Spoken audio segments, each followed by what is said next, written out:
అందరికీ నమస్కారం. నందమూరి బాలకృష్ణ గారు నటించిన అఖండ 2 రిలీజ్ అయిన 2 రోజులు కలెక్షన్స్ పరంగా సక్సెస్ఫుల్గా రన్ అయింది అంటున్నారు. సో కాస్త సోమవారం నుంచి డల్ అయినట్టుగా కూడా తెలుస్తోంది. సో వాటి గురించి ఒకసారి తెలుసుకునే ప్రయత్నం చేద్దాం. దీని గురించి వివరణ ఇవ్వడానికి ప్రస్తుతం స్టూడియోలో సినీ క్రిటిక్ జగదేవ్ ఉన్నారు. వెల్కమ్ చేద్దాం.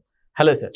హాయ్ జకి. సార్ ఏంటి సార్ అంటే కలెక్షన్లు కాస్త బ్రేక్ పడింది అని టాక్ నడుస్తుంది, నిజమేనా? కలెక్షన్ బ్రేక్ పడిందంటే జనరల్గా సినిమా వీకెండ్ శుక్ర శని ఆదివారాలు కదా. ఫ్రైడే రిలీజ్ అయింది. మొదటి రోజు దగ్గర 55-59 కోట్లు వసూలు చేసింది.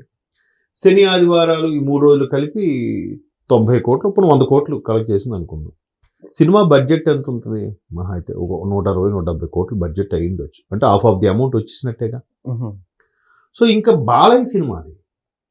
అంటే ఇక్కడ ట్రేడ్ వర్గాలు ఎలా చెప్తున్నాయంటే, ఇప్పుడు సెకండ్ రోజు వీకెండ్ రోజు అయ్యే ఆక్యుపెన్సీ వర్కింగ్ డేస్లో ఉండదుగా. ఇప్పుడు సోమవారం వచ్చింది, చాలా మందికి క్రిస్మస్ హాలిడేస్ ముందు ఎగ్జామ్స్ పెడతారు కొన్ని మిషనరీ స్కూల్స్లో.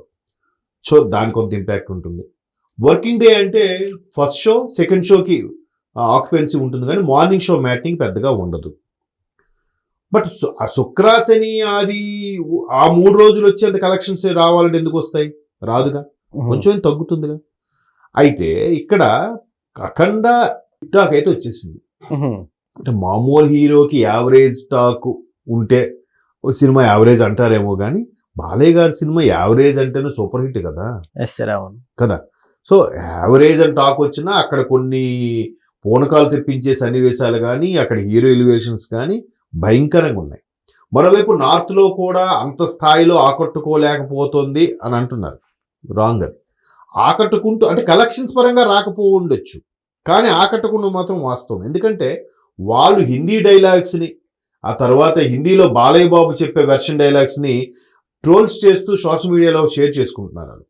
మేబీ అది కామెడీ కావచ్చు, వెటకారం కావచ్చు, ఏదైతే పబ్లిక్లోకి సినిమా అంత స్థాయిలో వెళ్ళిపోతే ట్రోల్స్ జరుగుతాయా?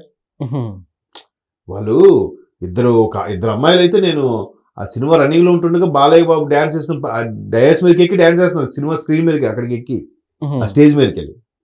సో ఆ స్థాయిలో ఎప్పుడు వస్తుంది జనాలకి? అరే మళ్ళీ మళ్ళీ చూడాలనిపిస్తేనే ఆడ వెళ్ళి సేమ్ స్టెప్స్ వేస్తారు. రెండో రిపీటెడ్ ఆడియన్స్ వస్తేనే అక్కడ పాట లోపల సినిమాలో ఏ పాట వస్తుంది ఇక్కడ కూడా వాళ్ళు స్క్రీన్ మీద డ్యాన్స్ వేస్తారు. లేకపోతే ఎందుకు వేస్తారు? వేయరుగా. సో వాళ్ళు రిపీటెడ్ ఆడియన్స్. సో ఈ నేపథ్యంలో ఆల్రెడీ 100 కోట్లు 90 కోట్లు వచ్చేసింది కాబట్టి, ఒకవేళ ఇంకా నెక్స్ట్ ప్రొడ్యూసర్కి చాలా కష్టం. మొన్న సోమవారం జస్ట్ 6 కోట్లు ఎంత కలెక్ట్ చేసిందంట ఓవరాల్గా. 6 కోట్లు అంటే చిన్న విషయమా? అంటే ఈ కంపారిజన్లో వన్ డే కలెక్షన్స్ 150 కోట్లు, ఇప్పటివరకు లియో హైయెస్ట్, లేదంటే అదే దురంధర్ ఏదో వచ్చింది కొత్తగా, అది హైయెస్ట్ అంటున్నారు. ఇంకోటి ఆ దురంధర్ ఏదైతే ఉందో అది కూడా కొంత ఇంపాక్ట్ పడింది. చాలా మంచి టాక్ వచ్చిందని. అంటే పాకిస్తాన్కు సంబంధించిన ఎట్లాగా ఇబ్బంది పడి ఆ స్లీపర్ సెల్స్ లాగా ఎవరైతే ఇన్వెస్టిగేషన్ ఆఫీసర్స్ చేస్తారో దానికి సంబంధించిన కాన్సెప్ట్ గా చాలా అద్భుతంగా టాక్ వస్తుంది. ఏది మన కాశ్మీరీ ఫైల్స్ లాగా. సో దాని ఇంపాక్ట్ కూడా కొంత పడింది అంటున్నారు. ఏమంటే ఉత్తర భారతదేశం అంటే ఇది 1-2 రాష్ట్రాలా అండి? చెప్పండి. దగ్గర 25 రాష్ట్రాలు అండి ఉత్తర భారతదేశం అంటే. 25 రాష్ట్రాలు, ఎంత జనాభా, ఎన్ని థియేటర్స్ ఉంటాయి, మెయిన్ థియేటర్స్ అని. ఆ దురంధరుడు వచ్చినా ఇంకేది వచ్చినా బాలయ్య బాబు సినిమాయే కదా. పైగా ఈ వారంలో వచ్చి మళ్ళీ పెద్ద సినిమాలు ఏమున్నాయి చెప్పండి? ఇప్పుడు సోమవారం డల్ ఉందన్నారు, సోమవారం ఒక 6 కోట్లు, మంగళవారం ఒక 5 కోట్లు, బుధవారం ఒక 6 కోట్లు అలా వచ్చిందో అనుకుందాం కాసేపు. ఓకే, మళ్ళీ వీకెండ్ శుక్రవారం వచ్చేసరికి మళ్ళీ పెద్ద సినిమాలు ఏమున్నాయి? ఏం లేవుగా. మళ్ళీ ఖచ్చితంగా అఖండ 2కే కెరిగేజ్ ఉంది. అది కాక ఓటీటీ ప్లాట్ఫామ్ ఉంది, శాటిలైట్ రైట్స్ ఉన్నాయి, ఆడియో రైట్స్ ఉన్నాయి. ఇంకేం కావాలి? ఓవరాల్ గా చూస్తే ప్రొడ్యూసర్ ప్లస్ లోనే ఉన్నాడు. బాలయ్య బాబు రెమ్యునరేషన్ తీసేయి కానీ చెప్పేది. డిస్ట్రిబ్యూటర్స్ ఎగ్జిబ్యూటర్స్ కూడా ప్రాఫిట్ లోనే ఉన్నారు.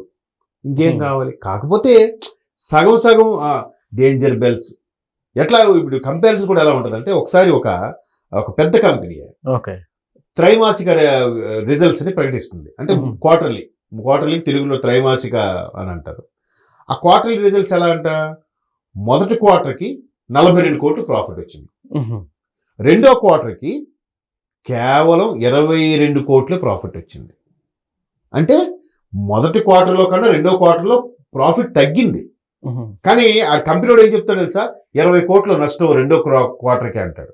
ఓకే. రెండో త్రైమాసం 20 కోట్ల నష్టం. ఎలాగా? మొదటి 42 వచ్చింది, రెండో క్వార్టర్కి 22 కోట్లు వచ్చింది కాబట్టి 42 మైనస్ 22 20 కోట్లు తగ్గింది కదా, అది నష్టం అంట. ఈ 22 కోట్లు ప్రాఫిటే కదా. ఫస్ట్ క్వార్టర్లో 42 కోట్లు ప్రాఫిటే, రెండో క్వార్టర్లో 22 కోట్లు ప్రాఫిటే. కానీ వాడేమంటాడు, ఇంకా డెవలప్ అవ్వాలి, మార్కెటింగ్ పరంగా ప్రొడక్ట్ పరంగా డెవలప్ అవ్వాలి, కానీ తగ్గింది కాబట్టి 20 కోట్లు నష్టం అంటాడు. కానీ నష్టం అది కాదు. ఇప్పుడు ఇది కూడా మొదటి 3 రోజులు 90 కోట్లు పైచీలు కలెక్ట్ చేసింది. సోమవారం ఒకటి 6 కోట్లు వచ్చింది. మామూలుగా సినిమా ఫ్లాప్ అయితే ఎంత వస్తుంది? అది కూడా వస్తుందా? రాదు. ఒకవేళ సినిమా ఫ్లాప్ అయితే మార్నింగ్ షో మ్యాట్ని ఫుల్ అవుతాయి కానీ ఫస్ట్ షో నుంచి కూడా వెళ్ళరు.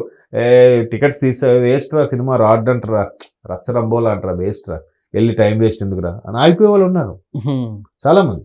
సో అలా ఆగకుండా 3 రోజులకి 90 కోట్లు వచ్చిందంటే ప్లస్లోనే ఉన్నారు.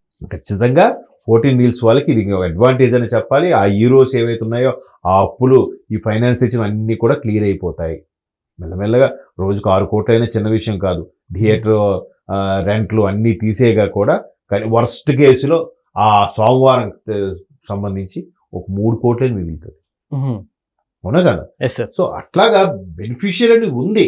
కాకపోతే ముందు వచ్చిన అంత కలెక్షన్స్ రావట్లేదు కాబట్టే తగ్గింది భూము. అక్కడ దురంధర్ ఎఫెక్ట్ పడింది. నార్త్లో బాలయ్య బాబు గారికి సరే సినిమా ఇవాళ రేపు ఎలాగుందంటే ఇండియన్ సినిమా బాలయ్య బాబు ఎవరు బాగా పెర్ఫార్మ్ చేస్తే అది చూస్తున్నారు. కాంతార చాప్టర్ 1 వచ్చింది, రిషబ్ శెట్టిది. ముంబైలో నీరాజనాలు పెట్టారు, మీరు చూసారా? ఆయనకి ఓ పూలమాలలు వేసేసి. ముంబై వాళ్ళకి రిషబ్ శెట్టి ఎలా తెలుస్తుందండి బాలీవుడ్ వాళ్ళకి? సో ఇక్కడ ప్రేక్షకులు ఎలా ఉన్నాడంటే సినిమాలో చూస్తున్నాడు, ఏ రేంజ్లో ఉంది, ఎలా ఉందో మనకు తెలియని కొత్త ప్రపంచం చూపిస్తే అది సూపర్ హిట్. ఖచ్చితంగా బోయపాటి బాలయ్య అంటేనే ఒక మోస్తరు హైప్ ఉంటుంది. ఆ హైప్ వాళ్ళు ఎక్స్పెక్ట్ చేస్తారా? బాలీవుడ్లో ఈ స్థాయి హైప్ ఎక్కడైనా ఉంటుందా? హీరో ఎలివేషన్ ఎక్కడైనా ఉంటుందా? అలాగ ఎంజాయ్ చేస్తున్నారు. అల్టిమేట్గా సినిమా కలెక్షన్స్ కూడా వస్తాయి కదా. కాకపోతే ఈ పోటీ ప్రపంచంలో అది పుష్ప రికార్డ్ బ్రేక్ చేయాలి, బాహుబలి రికార్డ్ బ్రేక్ చేయాలి, 1000 కోట్లు రావాలి అంటే రాకపోవచ్చు. మొన్న కూడా మీకు అదే చెప్పాను, 2025 ఆద్యంతం ఎటువంటి ఇబ్బందులు లేకుండా హైయెస్ట్ ప్రాఫిట్స్ వచ్చిన సినిమాలు ఓపెనింగ్లో సంక్రాంతికి వస్తున్న వెంకటేష్ గారి దగ్గర 300 కోట్లు కలెక్ట్ చేసింది. ఎండింగ్లో బాలయ్య గారిది అఖండ 2, ఇది కూడా ఖచ్చితంగా ఒక 200 కోట్లనే కలెక్ట్ చేస్తుంది. అన్నీ కలిపి చాలదండి. ప్రొడ్యూసర్కి, డైరెక్టర్లకి, ప్రొడ్యూసర్కి హీరోల రెమ్యునేషన్, టెక్నీషియన్ రెమ్యునేషన్లు, ఎగ్జిబిటర్స్, అందరికి పంచగా ఒక 50 కోట్లను మిగలదా?